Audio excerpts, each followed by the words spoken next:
Did you know that how a mini painting YouTuber paints for their videos is not the same way that they paint when the camera's off? Don't worry, I'll attempt to explain why, while I'm painting to my highest standard, something I never thought I would do in a video.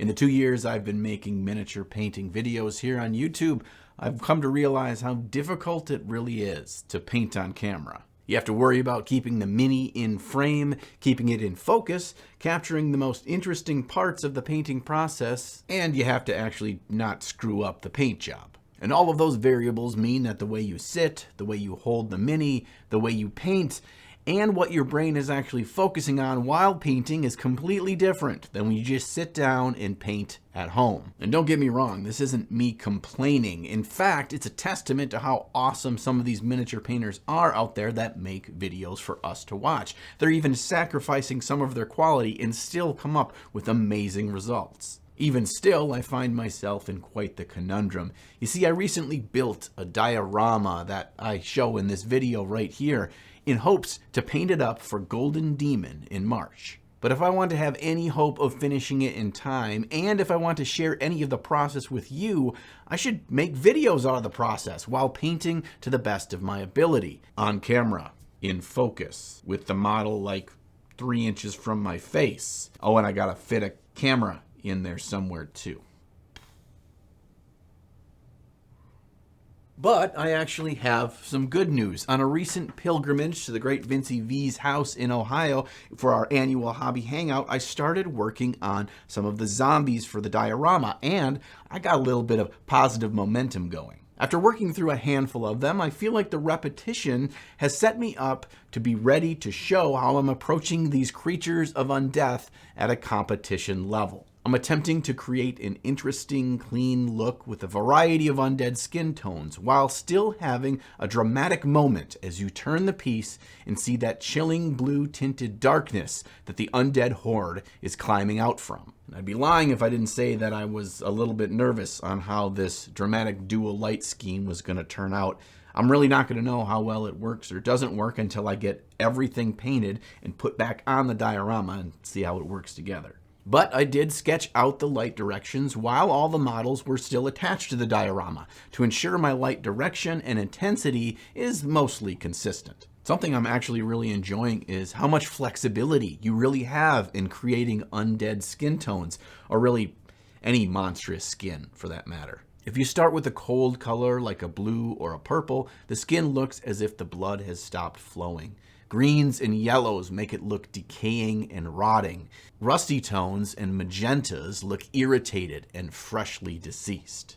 I found that the key is to start with a fairly potent mid-tone color. Don't make it too desaturated or bland. We'll be sucking the life out of the skin later as we build up highlights, but it's not going to catch the eye as unnatural or undead if we don't establish that unsettling color as our base. Because I'm working with a stark change in light on the back of the model, I'm using the zenithal that I created earlier as a guide onto where to place my midtones. Where the white from the front fades into black, I just stop putting paint there. If I wasn't using this light scheme, I just paint all the skin in the base color. I mix a darker color to base coat over the areas that caught none of the white zenithal and just are showing black primer. We typically cover over the zenithal that we created in just the first coat of paint.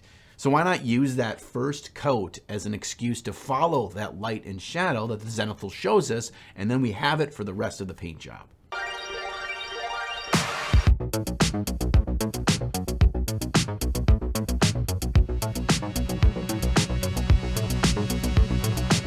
Oh, and at this point, the mini tipped over on my desk and the tiny little nail sticking out of his head broke off. That was super fun to try to delicately glue back in place.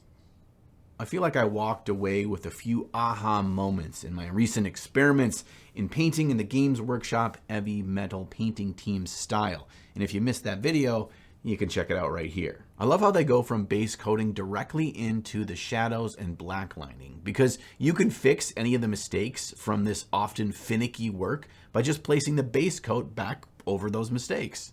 I find it's best to treat this like edge highlighting, and you're trying to accentuate the volumes and shapes on the sculpt, but instead of making the high points brighter, you're just shadowing all the sunken bits, folds, and musculature. Now there's two aspects to this step that I've learned that I think are really important, so I'm going to share them with you. First, don't just add black to your base tone here, especially with undead or demon flesh. We can add a lot of color depth and interest in this shadow, so let's use something odd.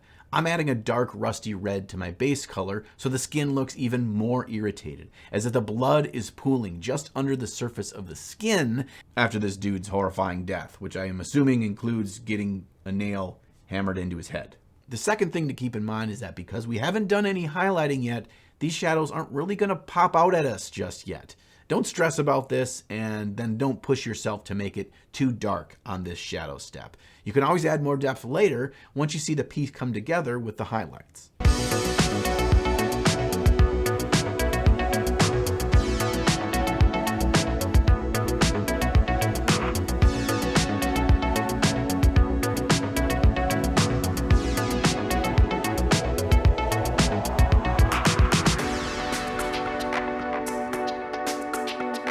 And since I already have this shadow color mixed up on my palette, I'm going to look around the model and find places to use it. I find that his brain, with a little bit of dark purple mixed in, is a perfect use for this color. I'm mostly doing this just to save me time later when I have to mix up a new color that will likely just end up looking pretty close to this color anyway. A great way to save paint and save time is to work with what's already on your palette and just make slight tweaks to it and use it elsewhere on the model. Even when you're attempting to paint to the best of your abilities, it doesn't behoove you to overanalyze and slow down and overthink every single detail. In fact, that's not actually going to make the model look better by the end anyway. Now, when it comes to building up highlights on the undead skin, the key is to slowly pull out the warmth and saturation as you build up the highlights. For all of my zombies, I've been using Decomposed Flesh by AK's 3rd Gen, and I added in just a bit by bit. It's basically just a skin tone with all of the warmth pulled out of it. There's almost no reds, pinks, or oranges in the paint. You could certainly use other colors that maybe have a little tint of a green or a blue to them as well. Again, there's just so much flexibility, so don't feel like you need a specific paint to succeed. I keep my paint a bit thinner than the base layer. This way, we don't make abrupt changes to the model in just one coat of paint. I'm also keeping in mind the direction of our light source, which is basically straight ahead and a little bit above the model. Layering up highlights really is a delicate dance, one that takes practice to really become proficient in. We need to determine how much of that base tone we're still keeping untouched, and how much room are we giving ourselves to go brighter and brighter so each of the subsequent highlights will still show on the model. At least for me, this workup of highlights is one of those things that's taken quite a bit of practice and repetitions to improve. You're making all sorts of decisions on the fly. Where do I start and stop each brushstroke? How much or little do I highlight this area? How bright should some areas be compared to others? And because there's so many of these micro decisions you have to make on the fly, it's one of those things you just need to do yourself. Sure, watching miniature painting videos will help you get the idea and it'll plant the seed. But if you don't water that seed with your own attempts at home, it's just not going to grow. This has been your weekly agriculture chat with John. Thanks for joining us. What you'll find is that this first highlight will make the skin start to feel a little bit like human skin, which isn't a bad thing. This is because we're mixing in our base color with this desaturated, decomposed flesh, so it's still gonna look pretty lively. And don't feel like you're messing up your zombie if it ends up looking like a regular human. In fact, if you start with a more violet undercoat like we did in this guy, pushing highlights up with a normal bright skin tone will end up with a really nice, normal looking Caucasian flesh. But we're going to bring it back into the undead realm with our second highlight, which is using pure decomposed flesh. And here you can start to see that we've removed all of the red, so the skin starts to feel flat and lifeless. Our eye interprets that this skin just doesn't have any blood flowing underneath, which is exactly what we're going for. I'm working in smaller areas and even edge highlighting places where no edges exist, because the shape of the material is more rounded. And this edge highlighting on shapes that don't have edges is another little trick that I picked up from the Heavy Metal team's painting style. I'm not exactly sure what the point of it is, other than to maybe accentuate the parts of the sculpt that need more accentuating and bring more definition or draw more attention to parts of the model that the sculpt doesn't actually help with. For our final highlight, I mix in a bit of ice yellow to our decomposed flesh to add more brightness without totally blowing out that color by adding a pure white. You need to be selective and precise with these final highlights. I'm mostly focusing on that emaciated chest and his face because those areas really highlight that this dude is not okay. Oh, up next is where I try to capture painting this dude's teeny tiny eyes on film, and I mostly do not succeed. I start with a light gray over the eyeball, then wash it with a red into the recesses, then create a pupil with a dark blue. But what I have no footage of is me painting those final tiny dots of brightness in each eye because I had the model so close to me and I was so hunched over, I kind of looked like a daddy penguin sitting on an egg. The trick to painting the parts of the skin that are in the dark areas with just that little bit of pale blue moonlight hitting them is to make sure that a bit of the natural color of the skin is mixed into our blue. This way, the environmental light still takes center stage, but there's enough color depth and uniqueness in each different portion of the model that it really feels like that same surface. I really like this process because it dumbs it down for me. I just take whatever dark blue color we're going to use, add just a little bit of that skin tone, and then I highlight up naturally and don't have to think about it. As I get brighter and brighter in these highlights, I just mix in the tiniest amounts of pure white to brighten and desaturate the color as we create our highlights. I want these highlights to be much more soft and subdued compared to the front of the model. So we have this big change in how the two different lights are affecting our models.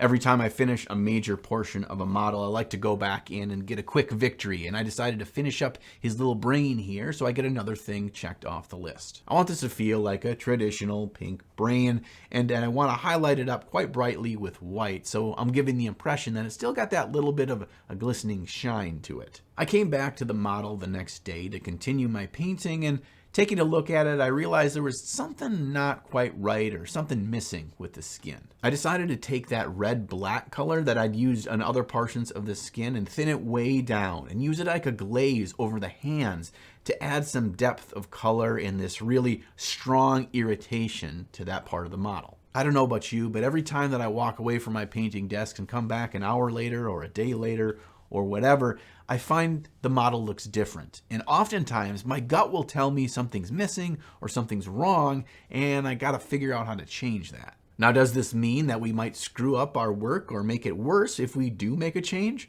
Possibly. But your gut is rarely wrong in these situations. I find it often leads to trying something new when I usually wouldn't, and those times are usually when I grow the most as a painter. Because our friend here has his brain exposed, he doesn't really have any hair on his head, but he does have a sweet mullet going in the back and this classy looking Abe Lincoln style beard across his chin, so let's paint those things up. I think it's cool to paint all sorts of typical hair colors on your undead, but in order to make them look undead, I like to add a little bit of a gray to the color to really kind of take out the life so it feels cold and dead.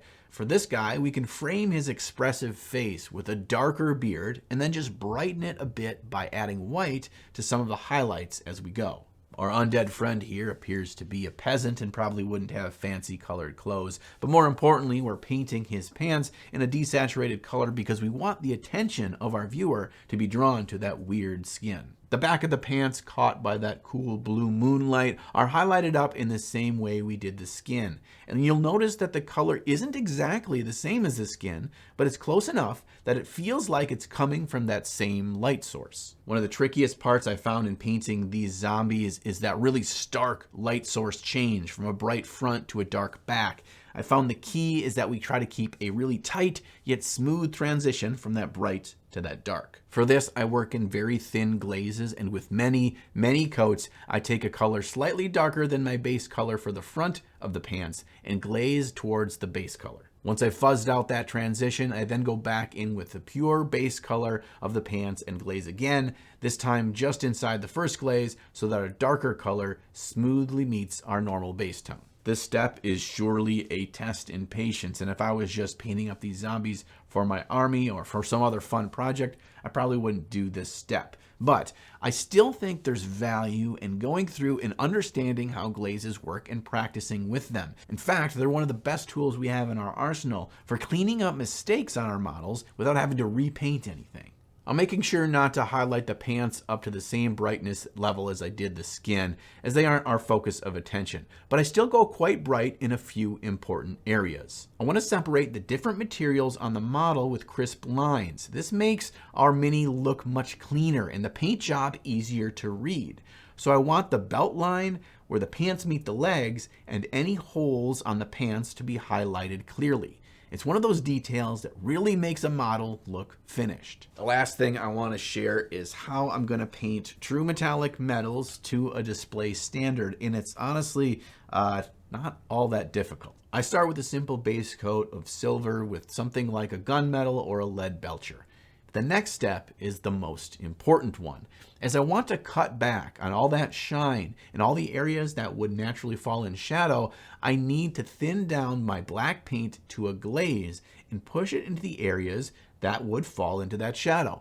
I also blackline where the metal meets any other surface. From there, I glaze in two different colors of rust. First a dark one and then a brighter one in just small dots and lines. Because the only undead with shiny, non-rusted metals were obviously government workers. The final step is to just dot our brightest spots with pure silver to get that nice shiny bling, and it's as good as done. And with that, one of our 16 or so models for this diorama is complete.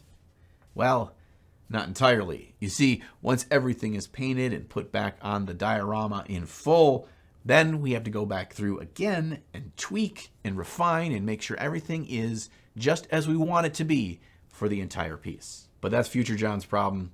Current John got his zombie painted. Thanks for hanging around all the way to the end of the video. I hope you enjoyed this process. I actually really did myself in testing how to set up my camera and lighting differently so I could be more comfortable in paint like I do when I'm painting my hardest.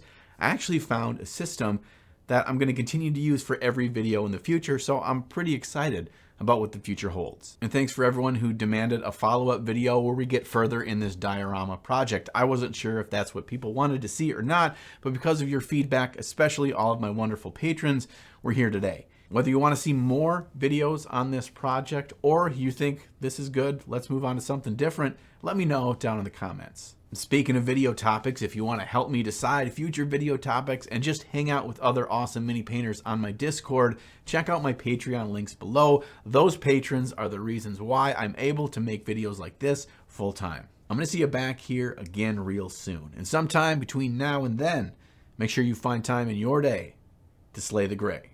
Like this little Skeletor here. You'll never succeed, He-Man.